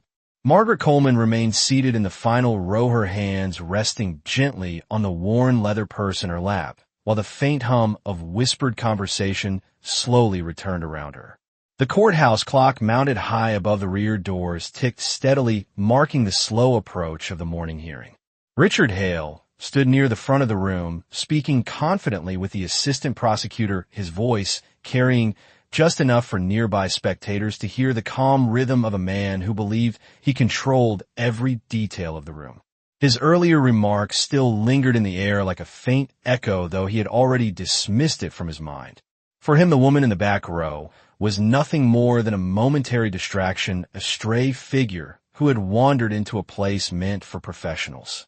Margaret, meanwhile, observed the room, quietly, her gaze moving across the familiar shapes of polished wood and brass railings. The courthouse had a particular smell that never changed, a mixture of old paper-polished oak and faint cleaning solvent that clung to the marble floors each morning. Many people entering the building noticed it only briefly before forgetting it, but Margaret recognized it instantly, like the scent of a place tied deeply to memory. She glanced toward the defense table where Marcus Reed sat beside his public defender. The young man shifted uneasily in his seat, his shoulders tense beneath the oversized jacket that had likely been borrowed for the hearing. His eyes moved nervously between the lawyers and the empty bench where the judge would soon appear. Margaret watched him for a moment, longer, her expression thoughtful, almost maternal, before she returned her attention to the front of the courtroom. A pair of law students seated 2 rows ahead leaned toward each other, whispering quietly. One of them glanced back toward Margaret, curiosity written across his face. "Maybe she is family," the student murmured softly. The other shrugged. "Maybe she is lost." Margaret heard them, but showed no sign of it. Her composure remained steady, the kind of quiet patience learned through years of waiting in rooms exactly like this one. Near the aisle, a bailiff walked slowly along the row, scanning the room with practiced attention. His polished badge caught the overhead lights as he passed Margaret, but he did not stop. Instead, he simply nodded once with polite acknowledgement before continuing toward the front. Richard Hale noticed the movement and glanced briefly toward the back again. His eyes settled on Margaret for only a second before he smirked faintly, as if confirming his earlier assumption that she did not belong.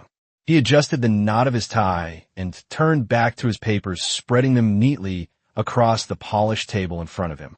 The case he was arguing that morning involved several complicated financial documents, and he had spent weeks preparing for the hearing. In his mind, every outcome already leaned in his favor.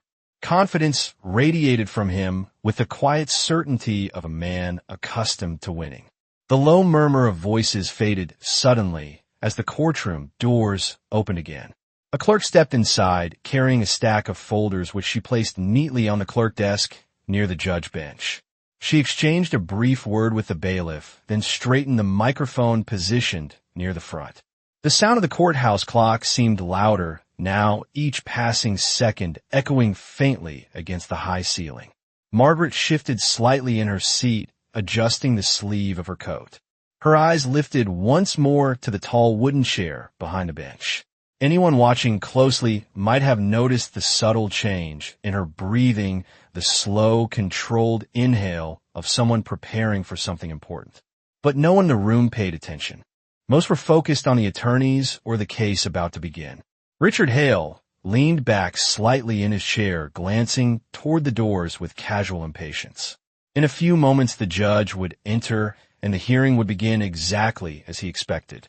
What he did not know was that the quiet woman he had mocked only minutes earlier had once stood in this very building through countless mornings long before his career had even begun. And before this morning was over, the entire courtroom would understand why she had come back.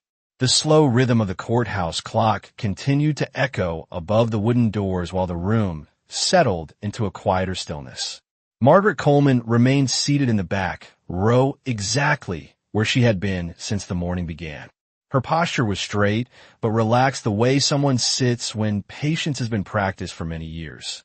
The worn leather purse still rested gently in her lap, and one hand traced slowly across its edge, as if following the memory of countless mornings spent waiting in rooms like this. Around her the spectators had grown calmer. The earlier whispers had faded into occasional murmurs as people shifted in their seats or checked their phones before the hearing began.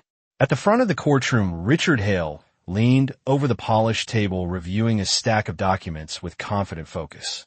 The bright white pages reflected the overhead lights, and the neat lines of legal language seemed to reassure him that everything in this case was under control. His assistant spoke quietly beside him, pointing to a paragraph near the middle of the file, but Richard only nodded, once already certain he understood the argument better than anyone else in the room. Confidence came easily to him. He had built his reputation quickly, and every victory had strengthened the belief that he belonged among the most respected attorneys in the courthouse. A faint scrape of chairs sounded as several spectators shifted positions while the waiting continued. Margaret lifted her gaze again toward the front of the courtroom, and for a moment the reflections of the tall windows shimmered across her eyes. The wooden bench where the judge would soon sit stood empty, but to Margaret it did not feel unfamiliar. In fact, it felt strangely familiar, almost like looking at an old photograph from another time. Her mind drifted briefly through memories she rarely spoke about. Long mornings when the building had still been quiet before the first hearings began. The echo of a mop bucket rolling across the marble floors. The smell of fresh cleaning solution drifting through the corridors before sunrise. Back then the courthouse had looked the same, yet everything about her life had been different.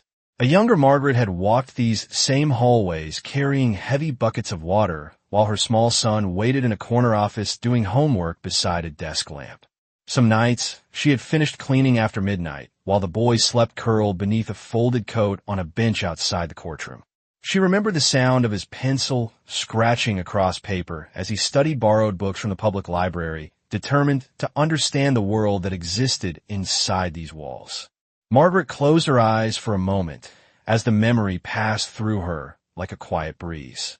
When she opened them again, the courtroom returned to its present shape, filled with lawyers and spectators who knew nothing about those earlier years. Near the defense table, Marcus Reed cleared his throat, softly shifting in his chair once more. His public defender leaned toward him, whispering reassurance, but the young man still looked uneasy. Margaret watched him again with the same thoughtful expression as before. Something about the nervous tension in his shoulders reminded her of a younger version of someone she once knew very well. At the far side of the room, Richard Hale finally closed the file in front of him with a quiet snap and straightened his jacket. He glanced briefly toward the gallery again, and his eyes passed once more over the back row where Margaret sat. For the second time that morning his expression carried the faintest hint of amusement, as if he still believed she had wandered into the wrong place. He turned away almost immediately, focusing instead on the approaching hearing. A sudden sound from the hallway interrupted the stillness. Firm footsteps moved closer along the corridor outside the courtroom doors, followed by the low voice of a court officer speaking to someone out of sight. The bailiff inside the room immediately stood straighter, adjusting the position of his badge, while several spectators looked toward the entrance with quiet anticipation. The hearing was about to begin. Margaret slowly inhaled, once more her gaze returning to the tall wooden bench where authority would soon appear. There was no sign of anxiety in her face, only a calm readiness that had been built over decades of patience. What no one in the courtroom realized was that the next person to walk through those doors would not simply start the hearing. That moment would also reveal a truth that had been quietly sitting in the back row the entire morning. The sound of approaching footsteps outside the courtroom grew clearer with each passing second, and the quiet tension inside the room shifted almost immediately. Conversations faded. Papers stopped moving. Even the faint scraping of chairs against the polished floor disappeared as people instinctively turned their attention toward the tall wooden doors at the front of the chamber. The courthouse had a rhythm that regular visitors recognized without needing to be told. Certain sounds meant a hearing was about to begin, and this was one of them. The bailiff near the aisle straightened his uniform and stepped forward toward the center of the room, his presence signaling that the moment everyone had been waiting for was only seconds away. Richard Hale stood beside the prosecution table, adjusting the sleeve of his suit jacket while glancing one last time over the documents arranged in front of him. His movements were smooth and practiced like a performer preparing for the opening line of a well-rehearsed speech. The confidence in his posture was impossible to miss. He had argued cases in this courthouse before, and each appearance had only reinforced his belief that the courtroom was a place where he naturally belonged. His assistant leaned toward him and spoke quietly, asking a final question about one of the exhibits, but Richard responded with a calm nod that suggested he had already anticipated every argument that might appear that morning. Across the room, Margaret Coleman remained seated in the back row exactly as she had been since the beginning of the hearing. The faint reflections from the tall windows still stretched across the marble floor, reaching the edge of her shoes. Her gaze stayed fixed toward the front of the courtroom, where the judge would soon appear, but there was no impatience in her expression. Instead, there was the quiet calm of someone who understood the rhythm of this place better than most people present. Around her, several spectators leaned forward slightly, their attention drawn toward the doors. The low whisper of anticipation drifted through the benches like a soft wind moving through tall grass. Near the defense table, Marcus Reed sat stiffly with his hands folded together, trying to steady the nervous energy that had followed him since the morning began. His public defender placed a reassuring hand on the edge of the table, while quietly reminding him that the judge would soon arrive and the hearing would move quickly. Marcus nodded, though his eyes still carried uncertainty. The heavy wooden doors finally opened with a slow, deliberate motion, and the figure of a court officer appeared in the doorway. His voice carried clearly across the room, firm and practiced. "All rise." The words moved through the courtroom like a sudden current. Every person in the room stood at once, the synchronized movement producing a soft wave of rustling clothing and shifting chairs. Richard Hale rose smoothly from his position, straightening his jacket as his attention focused on the entrance. His mind had already shifted fully into the role he expected to play during the hearing. To him, this moment was simply the beginning of another professional performance. Margaret stood as well, though her movement was slower, more deliberate, as if she understood the deeper meaning of the ritual taking place around her. The courtroom fell completely silent as the footsteps of another figure approached from the hallway beyond the doorway. Each step echoed faintly against the marble corridor, growing louder as the person drew closer. The court officer stepped aside, and the room waited in perfect stillness. Richard Hale glanced briefly across the gallery, once more his eyes passing over the rows of spectators, including the quiet woman standing at the back. For a fraction of a second, the memory of his earlier remark crossed his mind, but it disappeared just as quickly, replaced by the sharp focus of a lawyer preparing to address the bench. The footsteps reached the threshold, and the judge finally entered the courtroom, moving with calm authority toward the elevated bench. From the back, Rome Margaret watched closely, her breathing steady and her posture straight as she followed every step. To everyone else in the room, the arrival of the judge marked the beginning of an ordinary hearing, but for Margaret it carried the quiet weight of something far more personal. The man walking toward the bench was not just the authority of the courtroom. He was the reason she had returned to this building after so many years, and in only a few moments the truth of that connection would begin to unfold. The judge moved with calm authority across the polished floor toward the elevated bench, while the entire courtroom remained standing in respectful silence. His black robe flowed softly with each step, and the quiet echo of his shoes against the marble seemed to mark the steady rhythm of the room itself. Judge Daniel Coleman reached the bench and placed a slim folder on the polished surface before him. For a brief moment he remained standing while his eyes moved across the courtroom, taking in the familiar arrangement of tables, benches, and waiting faces. To most people the moment passed without meaning. A judge always surveyed the room before beginning. But for Daniel Coleman, there was something different about this morning. His gaze paused longer than usual as it traveled across the gallery. Richard Hale noticed the pause only briefly before lowering his own eyes toward the papers arranged neatly in front of him. He had studied Judge Coleman carefully in preparation for the hearing. The judge had a reputation for disciplined fairness and patience, but also for an unwillingness to tolerate unnecessary delays or theatrics. Richard appreciated that kind of courtroom environment. It suited the confidence he carried into every argument. From his position near the front, he assumed the judge was simply reviewing the room before calling the hearing to order. Behind him, the spectators remained standing, waiting for the signal that would allow them to sit again.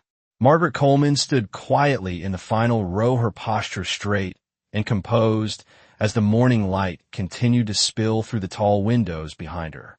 She watched the man at the bench with the calm attention of someone who had seen him walk into this room many times before, though never from this seat. Years ago, she had watched him from the hallway while polishing the brass rail outside the courtroom door. Later, she had watched him from the gallery during the first hearings of his early legal career when he had stood nervously at the defense table, just like the young lawyers who filled the room today. Now, she stood silently while he took his place at the highest seat. In the courtroom, Judge Coleman slowly sat down and adjusted the microphone on the bench. The faint crackle of the sound system filled the room for a moment before settling into silence again. "You may be seated," he said calmly. The spectators lowered themselves back onto the benches, producing a soft wave of movement that quickly faded as attention returned to the front. Richard Hale rose immediately from his chair, preparing to address the court the moment the hearing officially began. His voice carried a confident clarity as he spoke. "Your Honor, the prosecution is ready to proceed." Judge Coleman nodded once while opening the folder in front of him, but before responding his eyes moved across the gallery again. Something in the back row had caught his attention. At first the shift was subtle, almost unnoticeable to anyone who was not watching closely. His gaze settled for a moment on the final row of benches. Richard Hale noticed the pause again, though he could not understand the reason for it. The judge seemed to be studying someone seated in the back.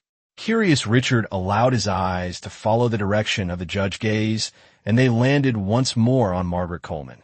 She sat calmly with her hands resting on her purse, exactly as she had been throughout the morning. To Richard, she still appeared to be nothing more than a quiet spectator who had wandered into the wrong courtroom. He looked away, almost immediately dismissing the thought as unimportant. But at the bench, Judge Coleman had not yet looked away. His expression shifted almost imperceptibly, the calm authority of the judge softening for a brief moment as recognition moved across his face.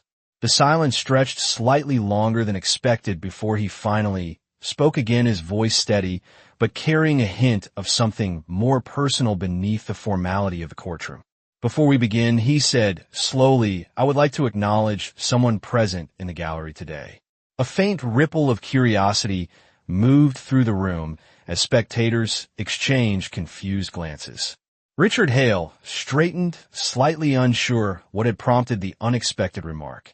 Judge Coleman looked directly toward the back row, now his eyes fixed on the quiet woman seated there.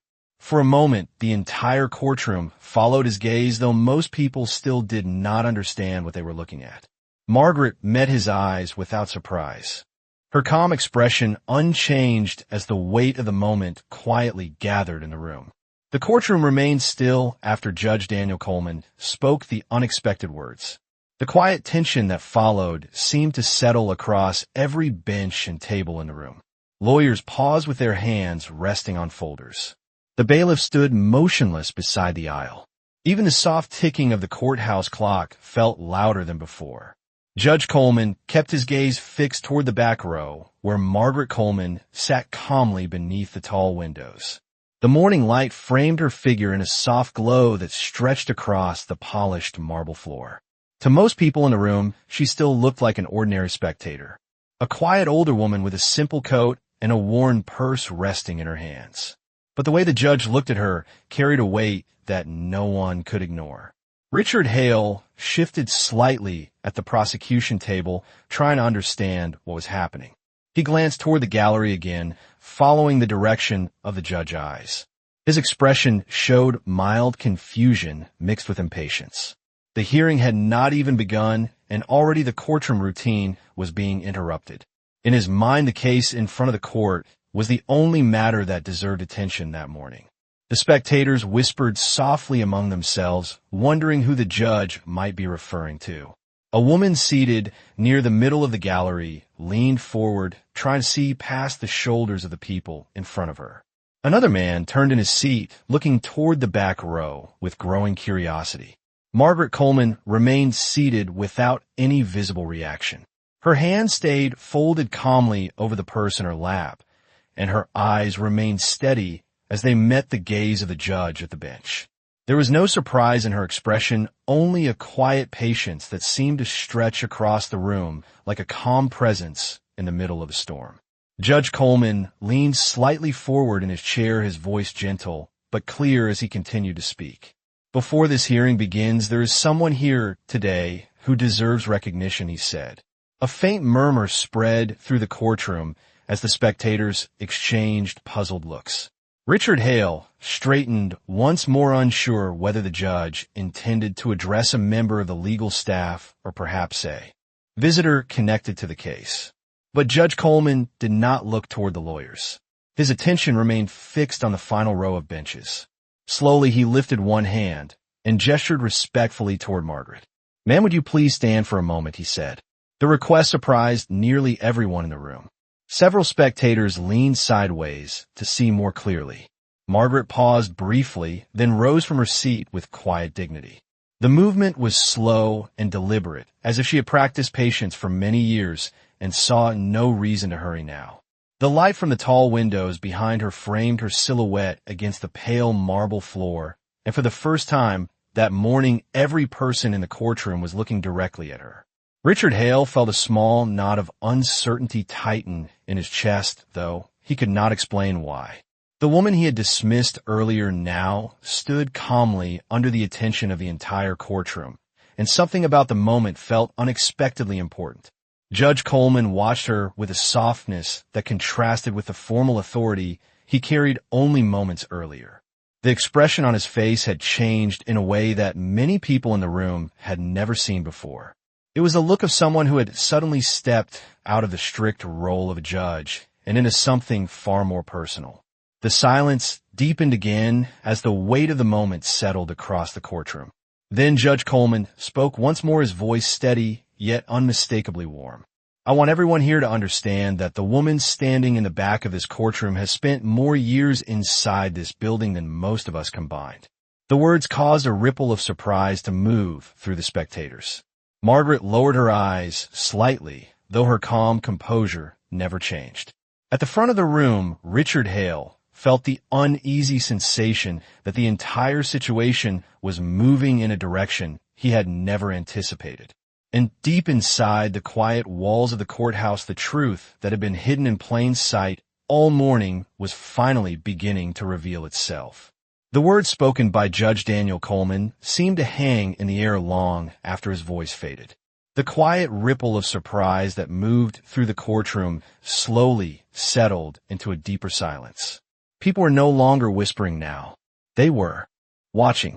Every eye in the room had turned toward the woman standing in the back row beneath the tall courthouse windows. Margaret Coleman stood calmly with her hands resting lightly against the worn purse she still held in front of her. The light behind her framed her figure in a way that made the moment feel strangely still, as if the entire room had paused to take a single breath together. At the front of the courtroom, Richard Hale felt a faint heat rise along the back of his neck. The earlier confidence that had carried him through the morning began to feel less certain. He could not explain why the judge's attention toward this woman unsettled him, but something about the tone in Judge Coleman's voice made the moment feel far more significant than he had first assumed. The spectators leaned forward slightly, trying to understand what they were witnessing.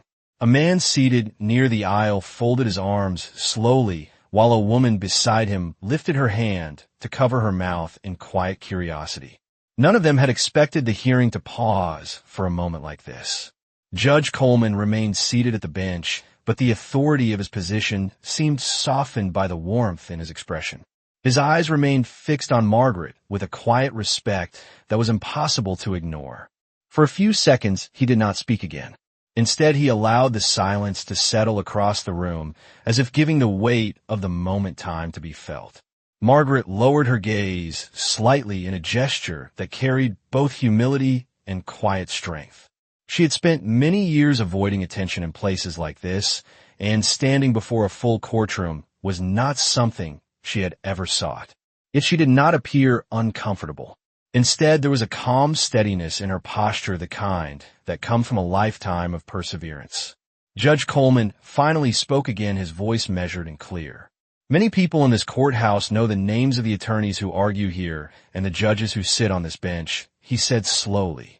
But there are also people whose work happens quietly in the background, people who spend years serving this building without ever standing in front of a courtroom. His words moved through the room like a quiet wave of realization. Richard Hale shifted slightly beside the prosecution table, the memory of his earlier remark returning now with uncomfortable clarity. He remembered the dismissive tone he had used when he first noticed Margaret sitting in the back row. At the time, it had seemed like a harmless moment of sarcasm. Now the memory felt far less amusing. Judge Coleman continued his gaze, never leaving Margaret. This courthouse has stood for many decades, he said, and during those years, countless people have helped keep its doors open and its halls clean so that justice could take place inside these walls. Margaret's eyes lifted again, meeting his calmly, as if she already understood where his words were leading. A faint expression of emotion passed across the judge's face before he continued. For more than 20 years, one of those people arrived here before sunrise each morning. She walked the hallways while the building was still quiet. She cleaned these floors, polished the brass rails, and made sure this courtroom was ready long before any lawyer stepped through the doors. The spectators exchanged surprised looks. Some of them glanced down at the polished marble beneath their feet, as if seeing it differently now. Richard Hale felt a slow realization forming in his mind. The quiet woman he had dismissed earlier had not wandered into the courtroom by accident. She had been part of this building long before he had ever set foot inside it. Margaret remained standing quietly, her composure unchanged even as the attention of the entire room settled on her. And as Judge Coleman prepared to speak again, the truth that had been building quietly throughout the morning stood on the edge of becoming impossible for anyone in the courtroom to ignore. The quiet weight of Judge Daniel Coleman's words settled across the courtroom like a slow-moving tide. No one spoke. Even the faint rustling of papers had disappeared as the spectators continued to look toward the woman standing beneath the tall windows. Margaret Coleman did not move. Her shoulders remained relaxed, and her expression calm, though the attention of the entire courtroom now rested on her. The polished marble floor reflected the pale morning light, and the faint scent of cleaning solution lingered in the air as if the building itself remembered the years the judge had just described. Richard Hale stood near the prosecution table, feeling a strange tightening in his chest. Only minutes earlier, he had dismissed the woman in the back row with careless sarcasm.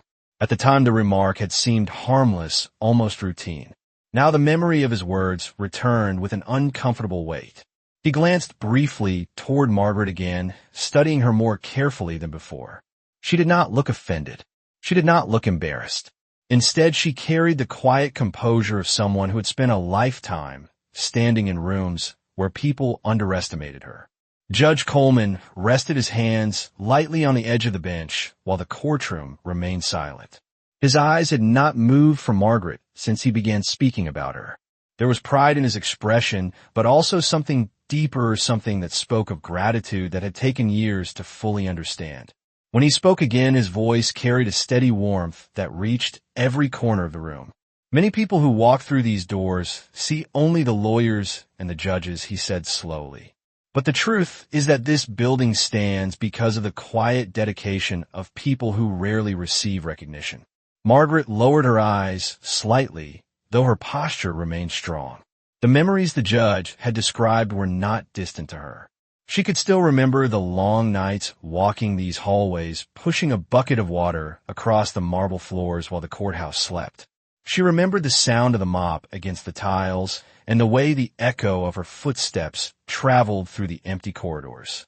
She remembered the small boy who sometimes sat near the courtroom door with a stack of borrowed books spread across his lap, studying late into the night while she finished her work. In those years, she had never imagined that anyone would someday speak about those nights in a courtroom filled with lawyers and spectators. The spectators exchanged quiet glances as the judge continued. Some of them began to realize that the story unfolding in front of them was not simply about a courthouse employee. It was about something far more personal. Richard Hale felt the shift in the room as well. The confident rhythm of the morning had disappeared, and in its place was a growing sense that something important was about to be revealed. Judge Coleman paused again, allowing the silence to settle before he spoke once more. When I was a young student, he continued, there was someone who worked in this courthouse late every night, making sure these rooms were ready for the next day. He looked toward Margaret again, his voice softer now, but no less clear. She believed that justice was important even before I fully understood what that word meant. A faint ripple moved through the spectators as they began to connect the pieces of the story. Richard Hale felt his stomach tighten slightly as the realization began to form in his mind. The judge was not simply honoring a long-time worker in the building. The connection between them was something far deeper. Margaret slowly lifted her eyes again, meeting the gaze of the man at the bench. The calm in her expression remained unchanged, but there was now a quiet emotion behind it, the kind that appears when a long journey suddenly reaches a moment of recognition. Judge Coleman leaned forward slightly, and the warmth in his voice grew unmistakable as he prepared to say the words that would change the entire atmosphere of the courtroom. The woman standing in the back of this room, he said slowly, is the reason I learned what justice truly means. And the truth about who she is to me is something I will never allow this courthouse to forget. The silence that followed Judge Daniel Coleman's words grew deeper than any courtroom pause Richard Hale had ever experienced. It was the kind of silence that made people forget to breathe. Every person in the room seemed to understand that something important was about to be said. The judge leaned slightly forward over the bench, his hands resting gently on the polished wood while his eyes remained fixed on Margaret Coleman.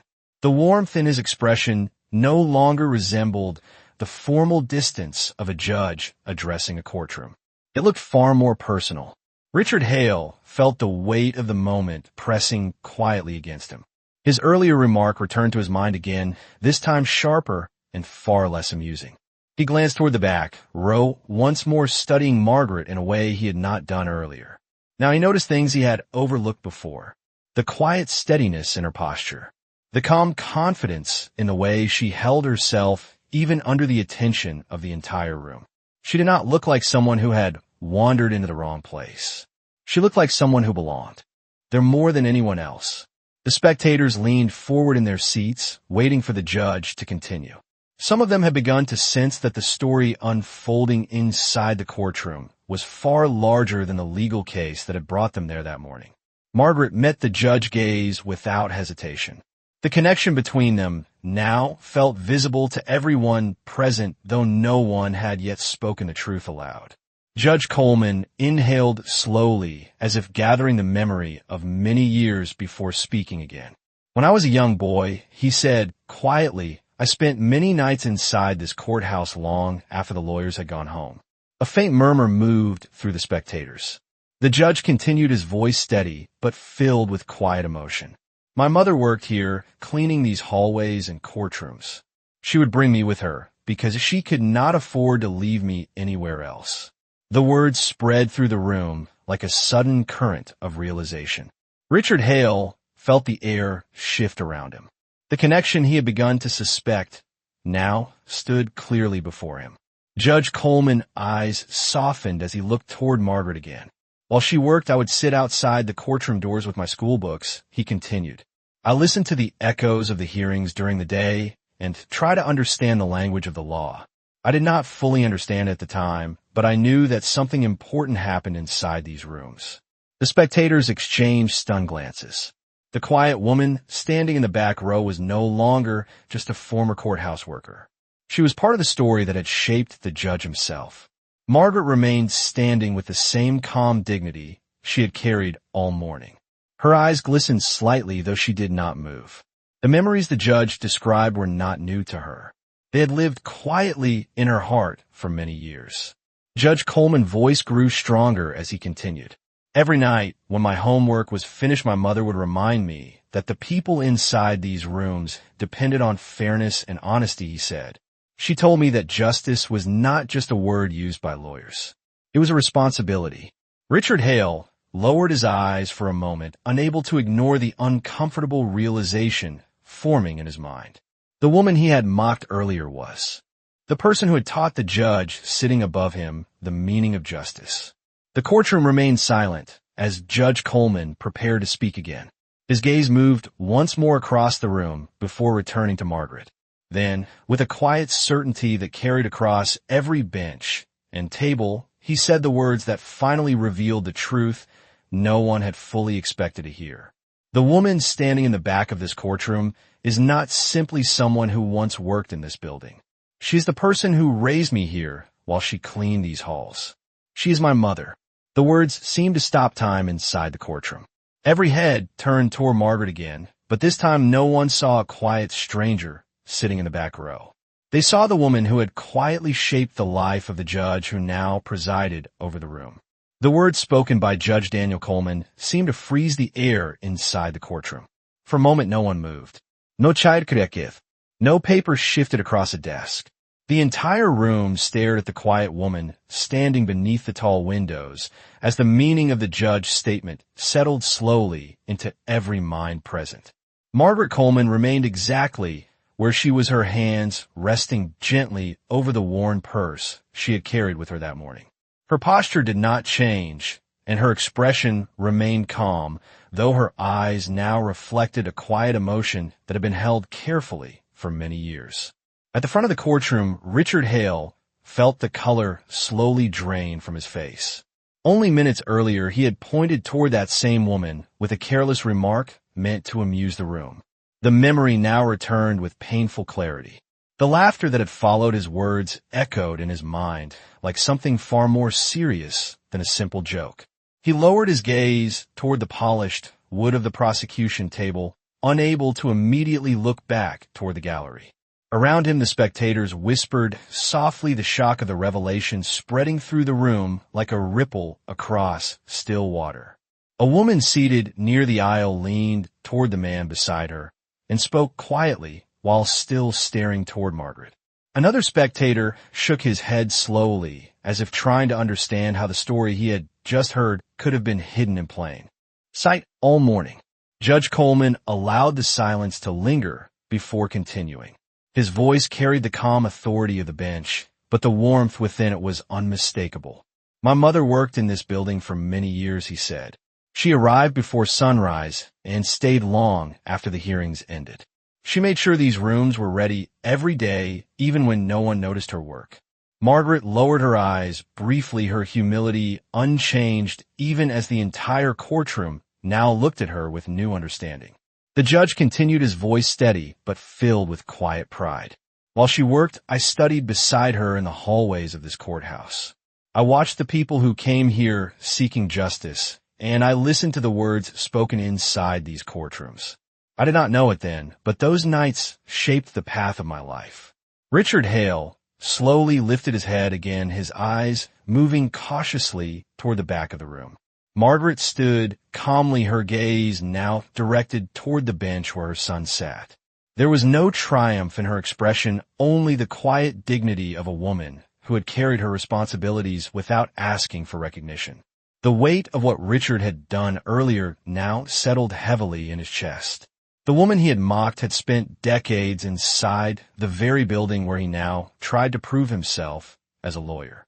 And she had done it not for recognition or applause, but so that her son could one day stand where the judge now sat. Judge Coleman leaned forward slightly, resting his hands together on the bench as he looked across the courtroom. There are many forms of service in this world, he said. Some are loud and visible, and others are quiet and unseen. But the quiet forms of service often shape the future more than we realize. The spectators listened in complete silence now.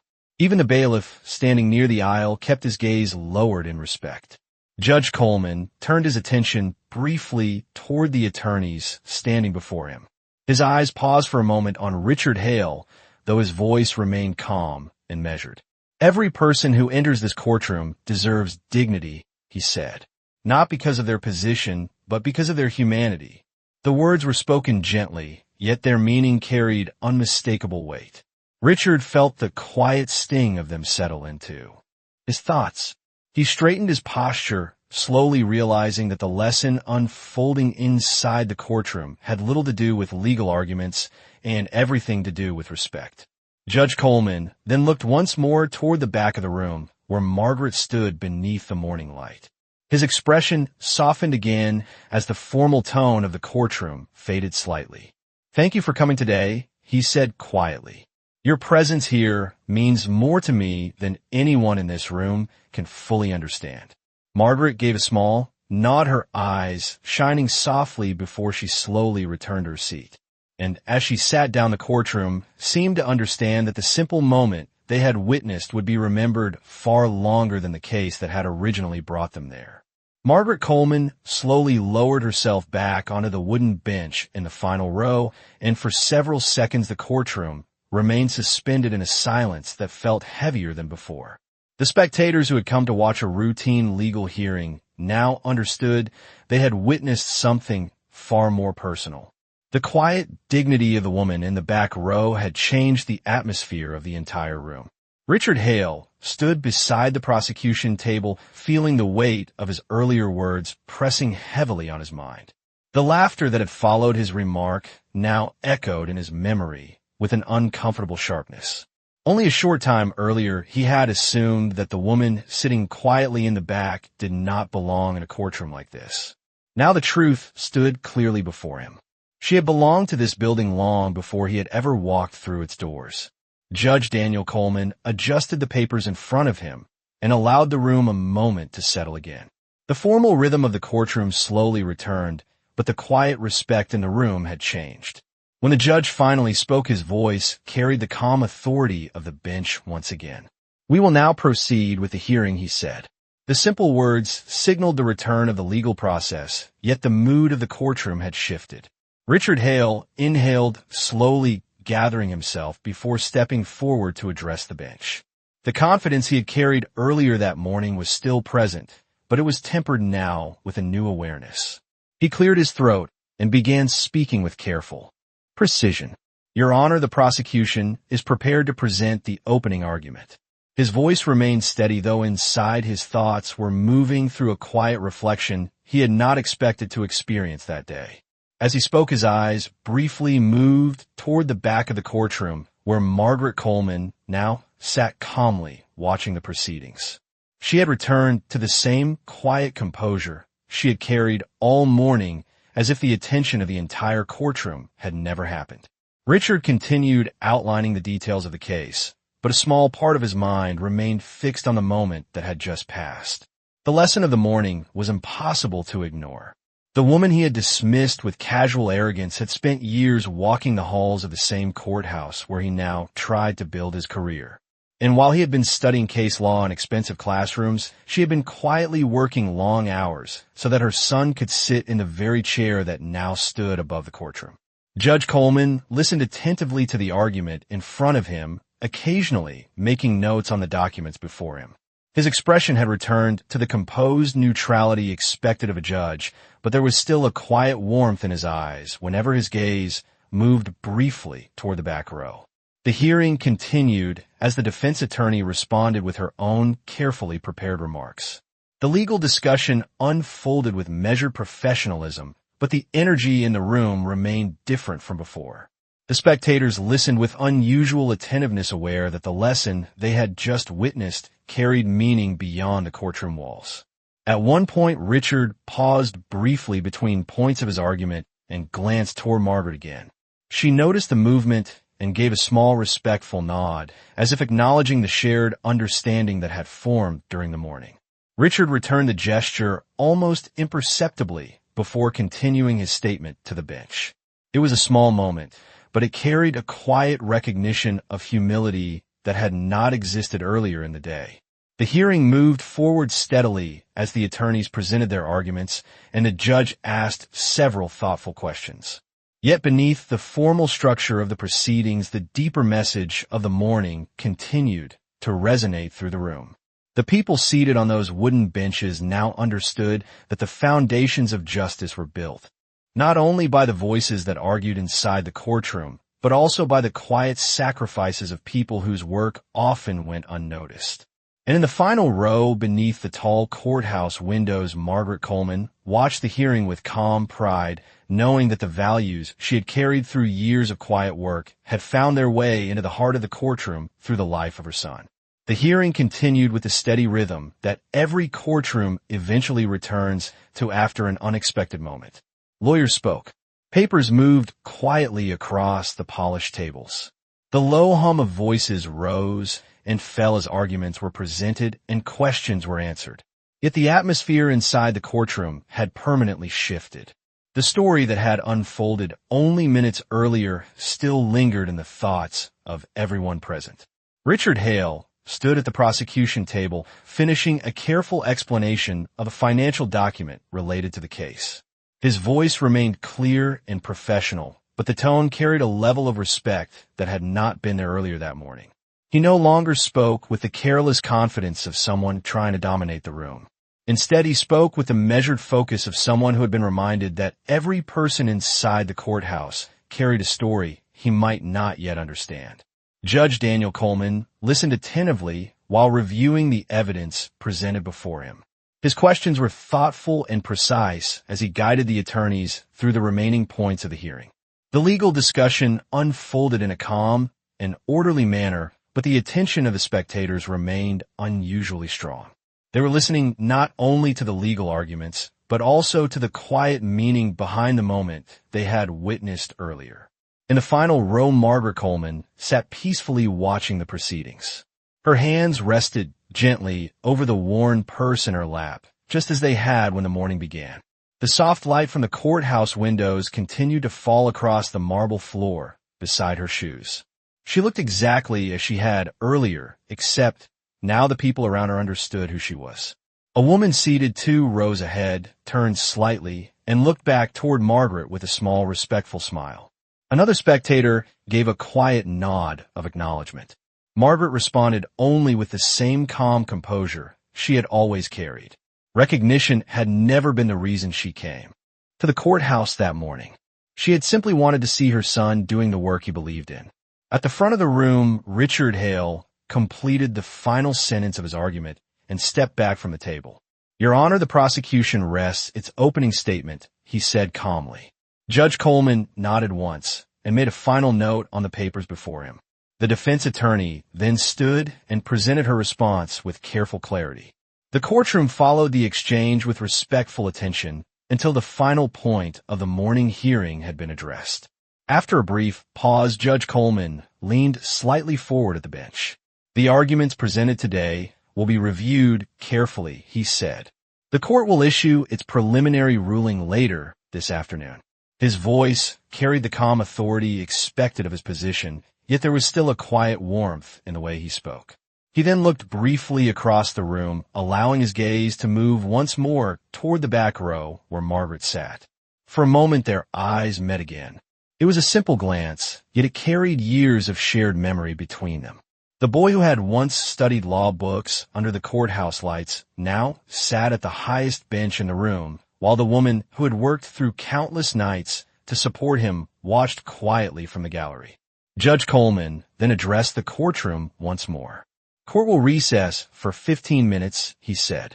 The sound of chairs moving filled the room as people slowly stood and gathered their documents. The spectators began speaking quietly among themselves, discussing the hearing and the unexpected story they had just witnessed.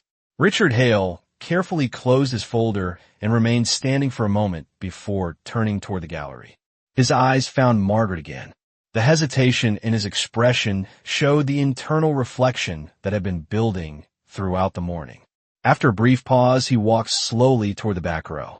The movement caught the attention of several spectators who watched curiously as the young lawyer approached the quiet woman he had mocked earlier. Richard stopped beside the bench and spoke with genuine respect in his voice. "Ma'am, I would like to apologize for my earlier remark," he said quietly. "It was disrespectful, and it was made without understanding who you were." Margaret looked up at him with calm kindness. She did not appear offended or angry. Instead, she gave a small, gentle smile. "Sometimes people speak before they understand the full story," she replied softly. "What matters is what they learn afterward." Richard nodded slowly, absorbing the simple wisdom of her response. In that moment, the lesson of the morning felt clearer than any legal argument he had studied. And across the quiet courthouse hallway, the truth that had begun with a careless remark had now grown into something far more meaningful for everyone who had witnessed it. The courthouse hallway outside the courtroom slowly filled with the quiet movement of people stretching their legs and speaking in low voices during the short recess. The earlier tension had softened into thoughtful conversation as spectators reflected on what they had witnessed. Richard Hale remained standing beside the back row bench for a moment longer after speaking with Margaret Coleman.